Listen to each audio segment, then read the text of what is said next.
Youth Congress Kayamkulam നിയോജക മണ്ഡലം കമ്മിറ്റിയുടെ നേതൃത്വത്തിൽ പുതുപ്പള്ളിയിൽ യുവം ലീഡേഴ്സ് ക്യാമ്പ് സംഘടിപ്പിച്ചു. സംസ്ഥാന vice president advocate O J. Janeesh ഉദ്ഘാടനം ചെയ്തു. യൂത്ത് കോൺഗ്രസ് കായംകുളം നിയോജക മണ്ഡലം കമ്മിറ്റിയുടെ നേതൃത്വത്തിൽ പുതുപ്പള്ളിയിൽ യുവം ലീഡേഴ്സ് ക്യാമ്പ് സംഘടിപ്പിച്ചു. Leaders camp advocate O J. Janeesh ഉദ്ഘാടനം ചെയ്തു. 6 ഗ്രാം കഞ്ചാവാണ് 8 പേരിൽ നിന്ന് പിടികൂടിയത്. അത് 1 ഗ്രാം ആണെങ്കിൽ കൂടി, ഇനി 1/2 ഗ്രാം ആണെങ്കിൽ കൂടി അത് നിരോധിതമായ ലഹരി പദാർത്ഥമാണ്, ഉപയോഗിക്കാൻ പാടില്ല, കൈവശം വെക്കാൻ പാടില്ല, അറസ്റ്റ് ചെയ്യണം, ഒരു തർക്കം കാര്യത്തിലില്ല. പക്ഷേ 6 ഗ്രാം കഞ്ചാവ് കൊണ്ടാണോ കേരളത്തിനകത്ത് ഇന്ന് കാണുന്ന രീതിയിലേക്കുള്ള ലഹരിയുടെ വ്യാപനത്തിലേക്ക് നമ്മുടെ നാട് കടന്നുപോയത്? വേടനെയാണോ കല്ലെറിയേണ്ടത്? അതല്ല, ഈ നാടിനകത്ത് ലഹരി പദാർത്ഥങ്ങളുടെ വ്യാപനത്തിന് കാരണക്കാരനായി ഇന്ന് അധികാരത്തിലിരിക്കുന്ന സെക്രട്ടേറിയറ്റിൽ അവിടെ മുഖ്യമന്ത്രിയുടെ കസാരയിലിരിക്കുന്ന കഴുകനെയാണോ കല്ലെറിയേണ്ടതെന്നൊരു ചോദ്യം ഇവിടെ നമ്മുടെ മുമ്പിൽ വന്ന ആരെ കല്ലെറിയണം? നമ്മൾ അത് ഉപയോഗിച്ച വേടനെറിയണോ? അതല്ല, ഈ നാടിനെ ഒറ്റിക്കൊടുത്ത പിണറായി വിജയനെ എറിയണോ? ആരാണ് ഒറ്റിക്കൊടുക്കുന്നത്? ഈ സിസ്റ്റം പരാജയമല്ലായിരുന്നുവെങ്കിൽ ഇതുപോലെ ലഹരിയുടെ വ്യാപനം ഉണ്ടാകുമോ? ഈ സിസ്റ്റം പരാജയമല്ലായിരുന്നെങ്കിൽ ചില സംസ്ഥാനങ്ങളിൽ ഇത് നിയമപരമായി ഉപയോഗിക്കാം. അവിടെ ഇത് ഉപയോഗിക്കുന്നു, വളർത്തുന്നു, വിതരണം ചെയ്യുന്നു, അവിടെ നിന്നും ഇവിടേക്ക് വരുന്നു. സിന്തറ്റിക് ലഹരി നമ്മുടെ നാടിനകത്ത്, എൻ്റെ നാടിനകത്ത് എനിക്കറിയാവുന്ന കാര്യങ്ങൾ നടക്കും. നമ്മുടെയൊക്കെ പരിസരങ്ങളിൽ ഒരു വാട്സാപ്പ് മെസ്സേജിൽ കിട്ടാവുന്ന രീതിയിൽ ചെറുപ്പക്കാരുടെ കൈവശം വന്ന് സിന്തറ്റിക് ലഹരി കിട്ടുന്നുണ്ട്. എവിടെയാണ് എക്സൈസ്? അവർ ക്ലാസ് എടുത്ത് കിടക്കുക. വിമുക്തിയുടെ ക്ലാസ് എടുക്കലാണ് എക്സൈസിൻ്റെ പ്രധാനപ്പെട്ട പണിയെന്നാണ് ആ എൻഫോഴ്സ്മെൻറ്റ് ഏജൻസി, ലോ എൻഫോഴ്സ്മെൻറ്റ് നടത്തേണ്ട ഒരു ഏജൻസി വിശ്വസിക്കുന്നത്. എവിടെയാണ് പോലീസ്? എന്തേ ഇവർ മറ്റ് പ്രധാനപ്പെട്ട സ്ഥലങ്ങളിലേക്ക് കയറുന്നില്ല? ഈ 6 ഗ്രാം കഞ്ചാവല്ലല്ലോ കേരളത്തെ ഈ ലഹരിയുടെ പിടിയിലേക്ക് അമർത്തിയത്.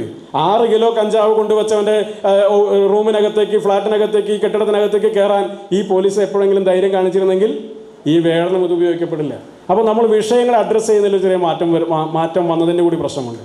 2 വിദ്യാർത്ഥികളെ കഞ്ചാവ് കൈവശം വെച്ചുകൊണ്ട് പിടിച്ചു. അതിനുശേഷം കുറച്ച് കഴിഞ്ഞപ്പോൾ കളമശ്ശേരി പോളിടെക്നിക്കിലും കുറച്ച് വിദ്യാർത്ഥികളെ പിടിച്ചു.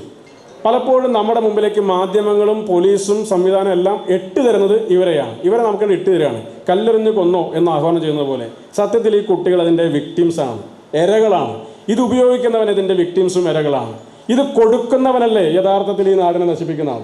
ഇത് കൊടുക്കുന്നവനല്ലേ പിടിക്കേണ്ടത്? നമുക്ക് രാഷ്ട്രീയമായ വിരോധം കൊണ്ടൊക്കെ വേണമെങ്കിൽ നമുക്ക് പല അഭിപ്രായങ്ങളൊക്കെ പറയാൻ കൂടി, ഇത് കൊടുക്കുന്നവൻ്റെ കൈകളിലേക്ക് എന്തുകൊണ്ട് വിലങ്ങുകൾ എത്തുന്നില്ല എന്നൊരു ചോദ്യം ഇവിടെ അല്ലേ? ആ ചോദ്യം എന്തേ കേരളത്തിലെ മാധ്യമങ്ങൾ ചോദിക്കുന്നില്ല? ലഹരി മാഫിയയുടെ ഉറവിടം കണ്ടെത്തുന്നതിൽ സർക്കാർ പരാജയമാണെന്നും വേടനെ വേട്ടയാടുമ്പോൾ MLAയുടെ മകൻ നിരപരാധിയായി മാറുന്ന സാഹചര്യമാണ് കേരളത്തിൽ നിലനിൽക്കുന്നതെന്നും അഡ്വക്കേറ്റ് ഒ.ജെ. ജനീഷ് പറഞ്ഞു. യൂത്ത് കോൺഗ്രസ് കായംകുളം നിയോജക മണ്ഡലം പ്രസിഡന്റ് അഫ്സൽ പ്ലാമൂട്ടിൽ അധ്യക്ഷത വഹിച്ചു. യൂത്ത് കോൺഗ്രസ് ജില്ലാ president MP Praveen, KPCC secretary Kattana Shaji, north block Congress committee president T. Sainulabdeen, DCC സെക്രട്ടറിമാരായ AP Shajahan, S. Rajendran, CA Sadiq, youth Congress സംസ്ഥാന vice president Aritha Babu, youth Congress സംസ്ഥാന സെക്രട്ടറിമാരായ വിശാഖ് പത്യൂർ, നൌഫൽ ചെമ്പകപ്പള്ളി, ഷമീം ചിരാമത്ത്, INTUC യുവജന വിഭാഗം സംസ്ഥാന പ്രസിഡന്റ് കാർത്തിക് ശശി, മുൻ KSU ജില്ലാ പ്രസിഡന്റ് നിതിൻ എ. പുതിയിടം, ജില്ലാ ജനറൽ സെക്രട്ടറിമാരായ ആസിഫ് സെലക്ഷൻ, കൃഷ്ണ അനു, സജിത് ഷാജഹാൻ, ആര്യ ബോബൻ, സൽമാൻ പൊന്നേറ്റിൽ, ആകാശ് തഴയശ്ശേരിൽ, ദീപക് ഇരുവ, നിയോജകമണ്ഡലം ഭാരവാഹികളായ ആശിഷ്, ആശ, അഫ്സൽ സുജായി, ഡിജിൻ, അജ്മൽ കണ്ടല്ലൂർ, രേഖ, മണ്ഡലം യൂത്ത് കോൺഗ്രസ് കമ്മിറ്റി പ്രസിഡന്റുമാരായ അഖിൽ, റിയാസ് മുണ്ടകത്തിൽ, ആദർശ് മഠത്തിൽ, ഇബിനു സീരി, സുഹൈൽ ഹസൻ, രാഹുൽ കവിരാജ് തുടങ്ങിയവർ സംസാരിച്ചു. രാഷ്ട്രീയ പ്രമേയം ആദർശ് മഠത്തിലും സംഘടനാ പ്രമേയം അഫ്സൽ പ്ലാമൂട്ടിലും അവതരിപ്പിച്ചു. CD net news Kayamkulam.